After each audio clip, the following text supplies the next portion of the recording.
தலைவர் நல்லக்கண்ணு உடல்நலம் குறித்து தொலைபேசி வாயிலாக விசாரித்து கொண்டிருந்தார்கள். குறிப்பாக அமைச்சர் மக்கள் நல்வாழ்வுத்துறை அமைச்சர் மா சுப்பிரமணியம் அவர்கள் மூலமாகவும், அதே மாதிரி மருத்துவமனை முதல்வர் டீன் அவர்கள் மூலமாக என்னிடத்திலும் தொடர்ந்து விசாரித்து கொண்டிருந்த நிலையில் இன்றைக்கு நேரடியாக வந்து பார்த்து விட்டு செல்ல வேண்டும் என்று வந்தார்கள். உண்மையிலேயே எனக்கு அதிசயமாக இருக்கிறது.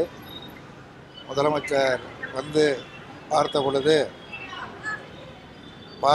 நல்லக்கண்ணு அவர்களை பார்த்து வணக்கம் தெரிவித்த பொழுது தலைவர் நல்லக்கண்ணு அவர்களும் புரிந்து கொண்டு பதிலுக்கு வணக்கம் செலுத்தியது மிகுந்த மகிழ்ச்சியாக இருக்கிறது. தலைவர் நல்லக்கண்ணு அவர்கள் நேற்றுக்கு இருந்த நிலையிலிருந்து இன்றைக்கு நல்ல முன்னேற்றத்தில் இருக்கிறார்கள்.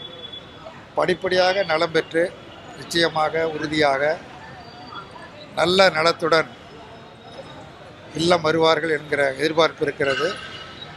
மருத்துவமனை முதல்வர் தலைமையில் மருத்துவர் குழு தொடர்ந்து கண்காணிப்பிலும் தீவிர சிகிச்சை அளிப்பதிலும் அவரை பழைய நிலைக்கு திரும்ப கொண்டு வர வேண்டும் என்பதிலும் மிக தீவிரமான முறையில் பணியாற்றி வருவதை இந்த நேரத்தில் நன்றியோடு கூறிக்கொண்டு, மாண்புமிகு முதலமைச்சர் அவர்கள் அமைச்சர் பெருமக்களோடு நேரடியாக வந்து நலம் விசாரித்து சென்றதற்கு இந்திய கம்யூனிஸ்ட் கட்சியின் சார்பில் நன்றியை தெரிவித்துக் கொள்கிறேன்.